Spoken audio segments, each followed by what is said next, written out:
Carl David is a third generation fine arts dealer, but his real passion is writing and reaching out to people. And today we're going to talk about a different topic. This is something that doesn't come up quite as often, but definitely hits home just as much with me as any other thing, whether it's financial or fitness or health or anything like that. And so today we're actually going to be talking about depression and suicide. And this was something that was so important for me to include in this summit, in the Life Rescripted Summit, because this was probably the first time that I actually rescripted my life, if you will. And so actually I wore this shirt on purpose. You can see it here. It says, "Change, I am the definition," because I truly believe that my experience and my change and my transformation is the definition of change. And Carl, thank you so much for being here today and spending some time with us. My pleasure. I'm glad to be able to reach out, in another manner. So this is great for me. I seriously appreciate it. Absolutely. And I think that, like I said, this is a topic that not everyone talks about. So, this is just a little precaution to everyone listening. If you hear anything in what we're saying and you think, oh my gosh, this sounds like me, or, I want some help with this, don't hesitate to reach out to either of us. First of all, we're definitely going to be leaving our contact information at the end of this video, but definitely reach out to someone for help. So, Carl, you wrote a book called Baderfield, How My Family Survived Suicide, and it began as a memoir and an homage to your father, but you say that it became much more than that and a pretty important work. Could you maybe elaborate on what occurred in your life and originally pushed you to write this book? Sure. When I was 16, I lost a brother to suicide. He was 22, and we had an all-American family that was just very close knit. And this thing came out of left field. We didn't see it coming. There was no indication, no sign, nothing. So it took years to work our way through this and come out of the abyss of darkness that we were thrown into. And it took a lot of professional help. I mean, suicide is something that you can't deal with on your own. It's just too big. People die every day. It's a fact of life. But when something like this comes along and it's unexpected and it's not the normal kind of death, it really throws you for a loop. And, as I said, we didn't see it. We had no indication, no note, nothing. So years later, I decided I needed to write a book about my family, which, as you indicated, was homage to my dad originally. But as it expanded over the decades, and it took a long time to write it because it was tough to go back and dig into it and feel the emotions that I really didn't want to feel again. But I knew if I had to have this thing do justice, that I needed to do that. So, and I should backtrack a little bit. My dad only lived 8 years after my brother took his life. So I lost two real close people in my life, and I needed to make this public. And through the years of writing this book, my wife would say to me, if it's too difficult, don't do it. If it's painful. And I said, no, I have to. Once I start something like this, I've got to finish it. I want the memoir out there for my dad and my brother. So as the years went on, I realized that the book had a much greater impact. The purpose was not just memorializing my family, but it was reaching out to raise awareness to the issue of suicide, suicide prevention, and suicide survival, and how our family actually muddled our way through it over a period of years. And it's something you don't get over. You only learn to live with it as best you can. So this was in my crawl, it was my passion, my path to write this book and to get it out there so that I might reach one person and make them realize that when they die, they don't die alone. They take their family and their friends with them. Absolutely. And it's such a hard topic to get into, to be completely honest with you. And I'll just share briefly, when I was about 13, I was in the eighth grade in middle school, and I went away for Thanksgiving, and I came back, and I found out that someone in our school had committed suicide. And this was someone where I had witnessed that he was being bullied. I had witnessed that, he didn't really have any friends. And so this was something that actually took its toll on me and ultimately pushed me into a downward spiral myself, where I was experiencing these things. But one thing that I'm learning or just kind of finding out as we go is that a lot of people find a lot of relief in writing about it. And this has been interesting, whether or not you yourself experienced suicidal thoughts or depression, but if you or a family member also experienced as well. And it's just such a I feel like it's a great way to honor their memory first off, because obviously could if you could prevent it, you would do anything that you can. But at the same time, we also have to learn to accept that it is a part of life right now, and work more towards changing and altering these states of mind that get people to that tipping point. Um, Tell me a little bit about just your brother's emotional state and whether or not your family had any idea this was even coming about. I mean, so many people are quiet about it and they don't speak up, and so it comes as a shock to everyone. Well, I think that's part of the problem. People hold their demons inside, and my brother seemed to be a very happy guy. Go and do and had friends and girlfriends and everything seemed to be okay. I mean, college was not really his thing. He went to night school. He was incredibly facile with his hands and could build a car, take something apart, put it back together again, which always made me stand in awe. I mean, it was incredible to watch this. And my dad was going to actually set up a frame shop for him on the top floor of the gallery so that he'd have his own business with a skill that he was quite good at. But the other obstacle that was in the way, maybe, and we had no idea, was the army unit that he was in was about to be shipped off to Vietnam. And we don't know whether that was a real factor or a major factor or something that was just in the back of his mind, or whether something else was going on in his head that we had no clue about, because he seemed to be fine. And he was super sensitive, in general. He was a real sweetheart. I mean, a great guy. He was my best friend. And I had no indication. There was nothing, So this is something that you have this question mark that lives with you the rest of your life. But then again, at the same time, does it really matter? You can't bring them back. Now, had we seen something and, as foresight ahead of time, we would have intervened. But whatever was going on in his mind, nobody knew.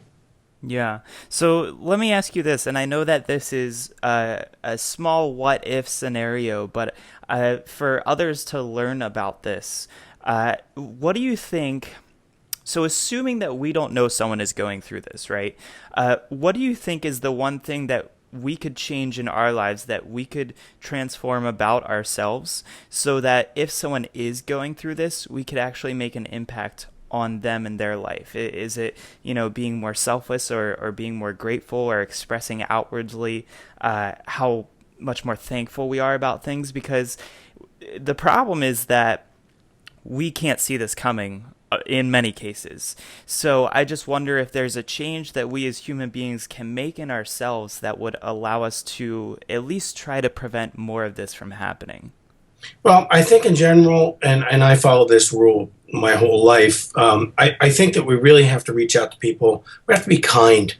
Smile at somebody on the street. It doesn't cost anything, but you might change that person's life who had been thinking like, nobody loves me, I'm alone, I have no reason to get up in the morning. And somebody just smiled at me and turned it around, made me feel good. So, I think that's important. I think we need to really reach out. I think we need to be aware. I think we need to be far less judgmental of others, whether they look different than we do or they act differently or there's something repugnant about them. You've got to sit back and say, there may be something going on in that person's life that I don't know about, and it may go deeper than I suspect. And, it doesn't cost anything to be kind and to be nice. It does, however, to be nasty and miserable to somebody, because you might change their life and push them off a bridge. I mean, not literally, but, figuratively. And there's no reason to do that. I think if the world were a nicer place and people dropped their hatred and they dropped their prejudices and just became, hey, we're all in this together, what can I do to help you? The world would be a great place. It'd be much better than it is now. Yeah, there's this great quote, and I know I'm going to butcher it, but it's something along the lines of, be kind to everyone, for you don't know the struggle or the battle that they're going through. It's something like, everyone has a struggle or a battle that they're going through. And I think it's very true. And so many of us think that we try to compare, we try to look at other people's lives and say, oh, well, their life is better than mine because they have this car or this house or this, family. And we've kind of created this world where people have to always constantly one up each other. How many times have you been in conversation with someone and they say, oh yeah, I just bought, a new car last week, and then all of a sudden that one person has to jump in and say, oh yeah, I got a new car 2 or 3 months ago, and has to start talking about it. And we've created this culture of almost competition, and the truth is we're not in the Stone Age anymore. We don't have to compete to, go find our meat for dinner anymore. So perhaps psychologically that's been kind of ingrained in our minds since way back when, but it's something that I think it's probably time for a change, isn't it? It's definitely time for a change. In fact, I had an experience like that over the weekend. I was leaving Whole Foods and I ran into an old client of mine. And he proceeded to tell me that he bought a bigger boat and he just bought another house and this and that. It's going on and on and on. I'm thinking to myself, my God, you obnoxious. Who cares? But then I started to think, you know what? There's really something missing in his life that he has to compensate with all these, bigger, better toys. When is enough enough? And what's missing? And I realized I started to feel sorry for him because I realized instead of saying, something like you're obnoxious, I realized there's something really was missing in his life that he was missing the core existence of maybe love, closeness, family. I don't know what, but it was readily apparent. And instead of being judgmental, I was just like, I felt sorry for him. Do you think that maybe perhaps there's something that's missing in our lives when we start to go through and feel the feelings of anxiety or depression? Because I know that me personally, I felt a lot of hopelessness and almost as if I was purposeless. And I think that I'm sure there are plenty of other people out there who are also feeling the same things and would probably say the same, is that they are depressed or they are anxious or they do have a panic disorder because they're missing a certain thing from their life. Would you say the same, that there's probably something missing and that's what's causing a lot of that? Oh, definitely. I think that, if there's a family breakdown, if people feel like they're not loved, and maybe they're not because the people that are supposed to be there for them aren't, things that can definitely cause anxiety. If people feel like they've lost their way, they're hopeless, they don't know what their purpose is. There was a great expression that my wife had told me she had read, if you're living in the past, you're depressed. If you're living in the future, you're anxious. If you're living in the present, you're happy and calm. So yeah, I think that really resonates quite loudly. And I do think that people have things, if they're not missing, if they perceive they're missing, even if they're there, because sometimes they block these things out when they really are there. Someone might feel isolated from their family when in reality they've just put up a wall themselves. There are all kinds of emotional factors, but I think what everybody has to remember is every day you get up is a gift. You get a chance to redo your life, to rescript it, if you will, every day. And it's up to us to do the best that we can and make life not just calm and happy, but to be productive, to leave our mark so that we did something to make this a better place. What you just said actually reminds me of something that I've learned. So I joined the rowing club here locally last spring. I've been rowing with them for 2 years now. Super excited because I have a competition, my first race coming up in a week and a half. But Thanks. rowing relates a lot to life, and a lot of people don't realize it. But as you are pulling a stroke, so you're in the boat and you're pulling a stroke, you are balancing the boat out, right? And at any point in time, if you raise or lower your hand about an inch, you could actually tip the boat over, especially in these racing boats because they're very thin. Well, And, life is kind of like this balance. And the best part about pulling a stroke in rowing is that you get another one, and you get another one, and you get another one. And if you have one bad stroke and the boat isn't balanced, is assuming you haven't fallen into the water or flipped the boat over, you actually do get the chance to pull again and rebalance it back out. And I think that this really does relate to life in that, every day we get to hit that reset button. And even in rowing, when you flip the boat, you can still flip it back over and get right back in. You're not done. You just might be a little bit slower than the rest of the people in the race. good point. That's a great analogy because it really is very much like life. We make our own decisions, our own choices, good, bad, or indifferent.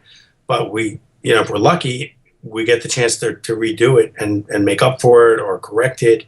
And I think that's what life is all about. And I think that when we, as you say, pay it forward, that's when we ourselves really start to find a lot of gratitude and happiness in our own lives because, not only are we impacting someone else's life, but I think there are definitely some psychological and chemical changes in our own minds that benefit us too. And so when you say pay it forward, tell me a little bit about how you are paying it forward and perhaps, some examples of how other people could pay it forward too. Initially, I wrote this book for my family. I've written three books. The first book was Collecting and Care of Fine Art, which Crown published for me in 1981. Because we're in the art business, I needed to level the playing field and let investors, people, collectors know how the art market really works and why. Because everything in the news rags is all hype for sensationalism. And that was one of my ways initially of paying it forward by taking my knowledge, my expertise, and sharing it. And I got a lot of flack from colleagues, but that was fine with me. That shows me that I did the right job. The next book, Bader Field, How My Family Survived Suicide, I wrote, and it developed into a thing where I'm using as a tool to reach out to raise awareness to suicide so that maybe I help somebody who's been through it. Maybe I keep somebody from doing it. So I'm paying it forward by taking my darkest days and turning them into something that will benefit others. And I've done hundreds of journal, television, radio interviews over the last however many years since the book came out at the end of '08. And my newest book, Waking Dreams: A Subtle Reality, is also another way for me to pay it forward. It's Motivational Press is publishing this for me, and it's a compilation of episodes of synchronicity, messages and signs that I've had over the years from the universe, because the universe is like a big parabolic mirror. Whatever you put out there, you're going to get back. It's karma. The universe has its own rules. You can't break them. If you do, you'll pay until you get it right. But they're all good rules, and it's just like what you said. It's paying it forward. Doing something good comes back to you. And I do things good all the time. I don't expect it to come back to me. I don't do it for an expectation that something's going to be rewarded for what I did. That's wrong. I mean, that's not what it's all about. Right. Paying it forward is reaching out, helping other people.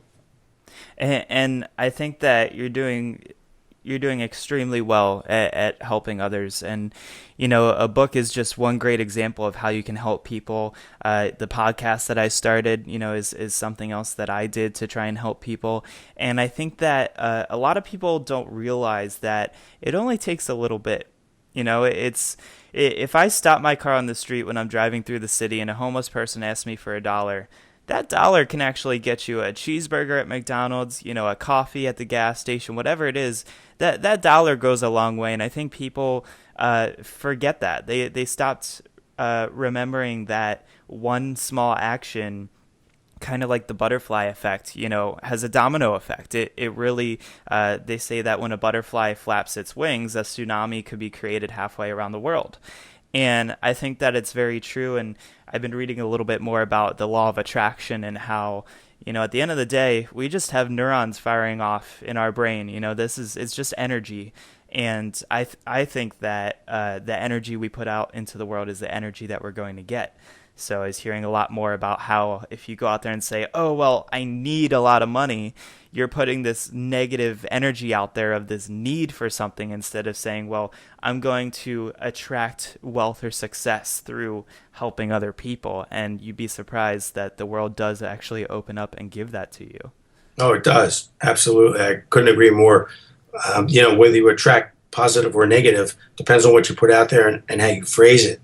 And I think that, our brains are wired to create visually and whatever else the reality that we have.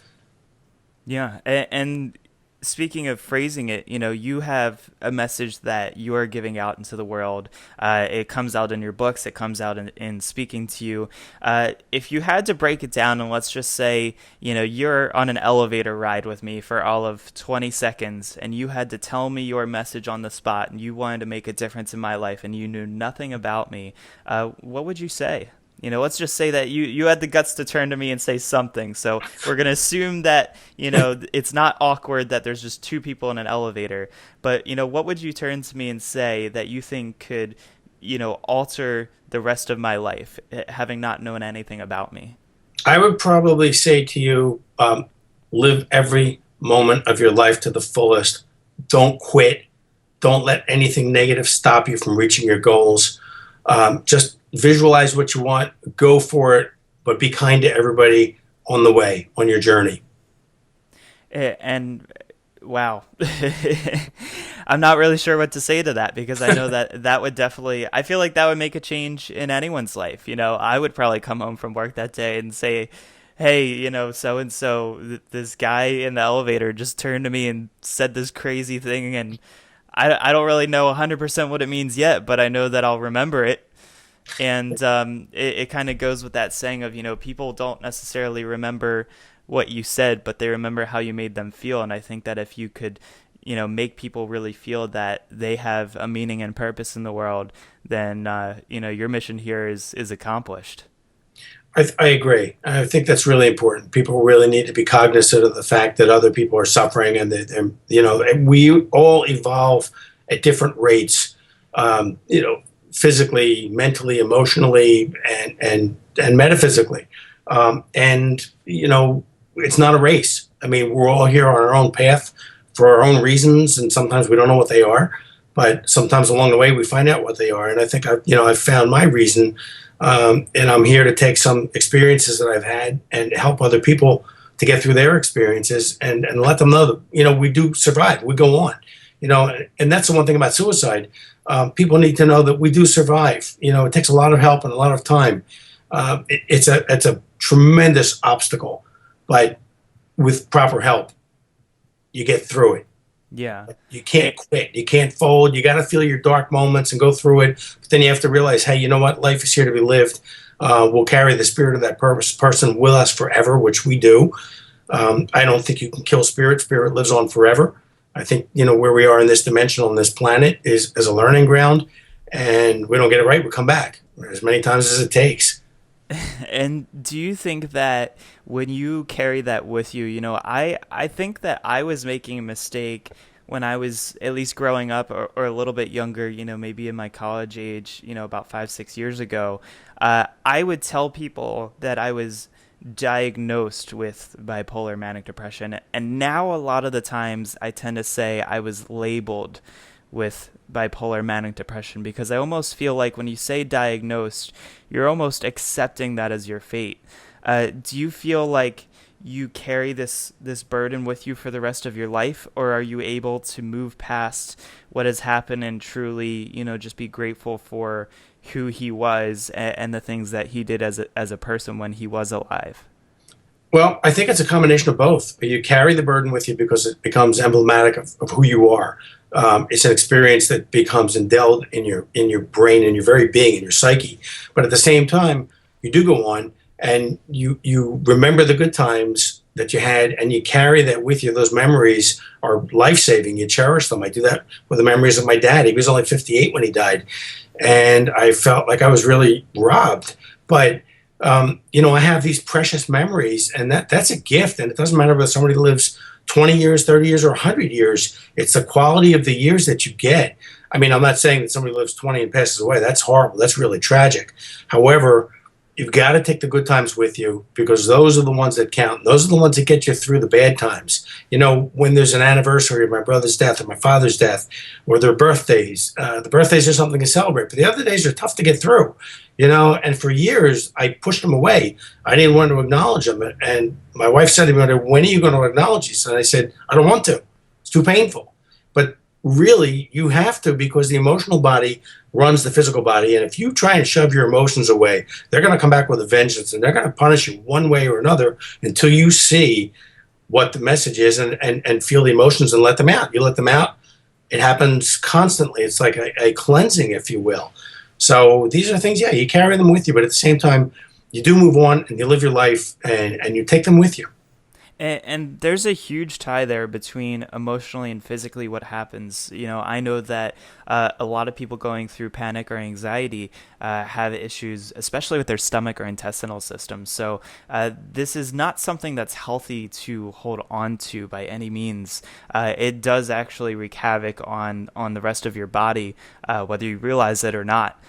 Sometimes it's as small as certain skin conditions. I've been learning now a lot of skin conditions are related to the gut and what's going on in your stomach and the bacteria in there.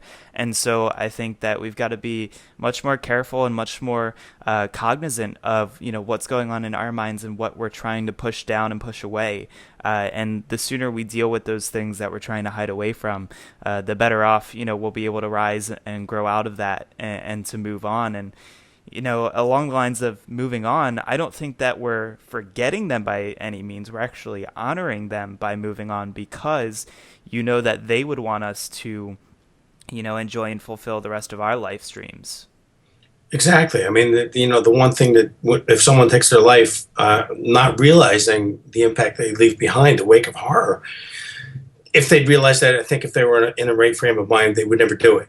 In the case of my brother, I think if he realized, what was left behind, he wouldn't have done it. But obviously someone who takes their life is not quite in their right state of mind emotionally. It's just, whether it's depression, whether it's a drug issue, no matter what it is that influences the brain at that point, you as I said, you can't be judgmental of somebody who does that. They don't know. They can't see past their own horror, their own blackness, whatever they're suffering, the demons. But I think you're right. I mean, I think that, you have to live your life. We're all here to do that. And anyone who has passed would say, hey, live your life. This was my story, not yours. I'm sorry it impacted you. I would never have done that, that kind of thing. But you got to go live your life. And I always carry my brother and my father's spirit with me. I know they're not far, away. Yeah, and you shared with us, your message of what you would want to tell someone if you met them in an elevator and you knew nothing about them. I'm curious, would your message change if you met someone and they admitted to you that they were going through something? Because I feel like it's very easy for us to just say, this is your one life to live and this is all you've got. But I think that our message probably changes just a little bit, when we're approaching somebody who's going through, these dark thoughts and emotions. So I'm curious, same question again, but, what if you jumped into an elevator and someone says, you say, how's your day going? And they turn to you and say, you know what? My day's awful. And they just spit it all out and tell you what's happening. How would you react in that situation? I would be sympathetic, and I would say, I understand, because we've all had days like that. But don't give up. Don't quit. There's an opportunity here where you can possibly turn it around. Tomorrow will be better. My grandfather used to say to all of us, as bad as today is, tomorrow will be better. And you know what? He was right, because everything changes. If something great, it may not be great tomorrow. If something's horrible today, it'll get better tomorrow or the day after. But, we have to allow ourselves and allow other people to go through these things and to help them by just being there with them to kind of hold their hand, if you will, emotionally or even physically. And just, you put your arm around somebody and say, hey, you know what? I get it. I've been there. I feel your pain, but things, give it a little time. Things will get better. You're not alone. We're all in this together in this world. And that's one of my messages for people who are contemplating taking their life, to let them know that they're not alone. They're loved, and there's help out there for them today. This isn't the 1960s anymore. Psychiatry and psychological help is an adjunct to being healthy. It's not, oh, he's sick, he's going to a doctor. Yeah, well, going to the doctor, sure, you want to get better. It's healthy to want to go seek out help. So I would just say, be kind, again, be understanding. Don't be judgmental and say, you're crazy, my day's worse than yours, because that's garbage. I mean, you want to sympathize with somebody and empathize with them and kind of help them through it. Yeah, and you've shared two really great ways to approach both life and the people where we don't know what they're going through, and the people who might actually open up and share with us what they are going through. And I think that they're two really great approaches to, making your difference in the world. And, you've written this book, and I'd love to share with everybody where people can find it, how they can find you and get in touch with you, and maybe just perhaps share the types of people that you think would be a great fit for reading and checking out this book. Sure. If you do a search for Baderfield by Carl David or Baderfield, Family That Survived Suicide, it'll come up in a million places. It's on Amazon. It's on my website. I think it's still available to be, purchased through there. My website is www.carledavid, that's CarleDavid.com. And my email address is Carl E. David, again, CarleDavid at gmail.com. And I'm always available if anybody's out there and they're struggling or they need help and they need a question or they have an experience they want to share.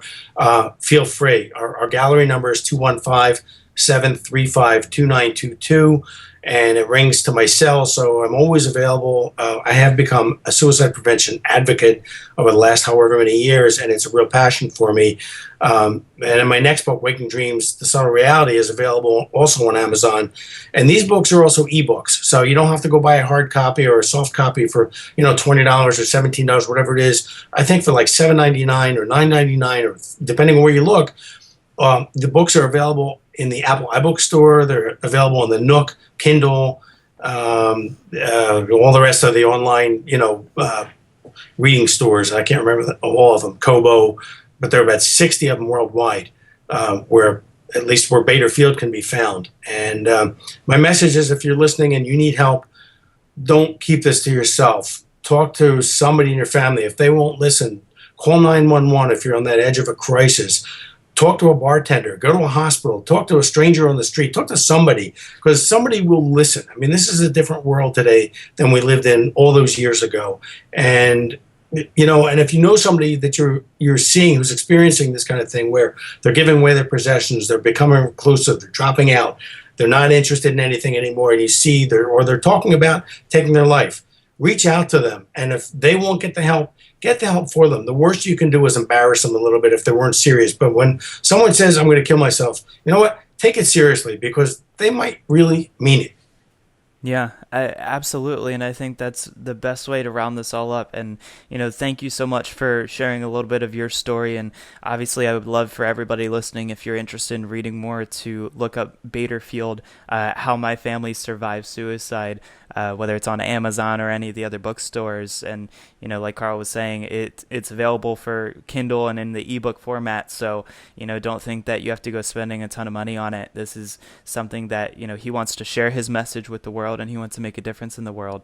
And I'm just really excited, and I hope that at least one person today walks away with a change, or at least wanting to make a change in their world. And Carl, it's been great having you here on this interview, and I would love to kind of catch up with you again and see how things go when your next book, Waking Dreams, comes out.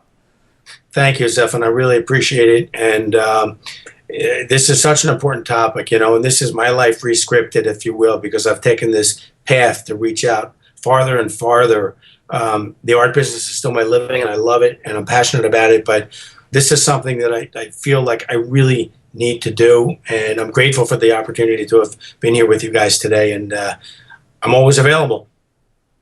That's great, and thank you so much for being willing to share your personal contact information, because I know that that's just shows, it's testament to who you are, and how much of a difference that you want to make in the world.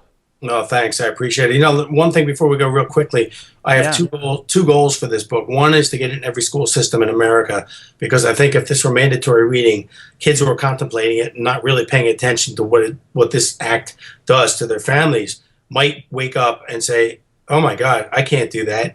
Is it a selfish act? Yeah, it is, but not in the sense it's something selfish where look, I have to have this, I got to do this. It's because people are in a very mired emotional state, and it's understandable. It's selfless, if you will.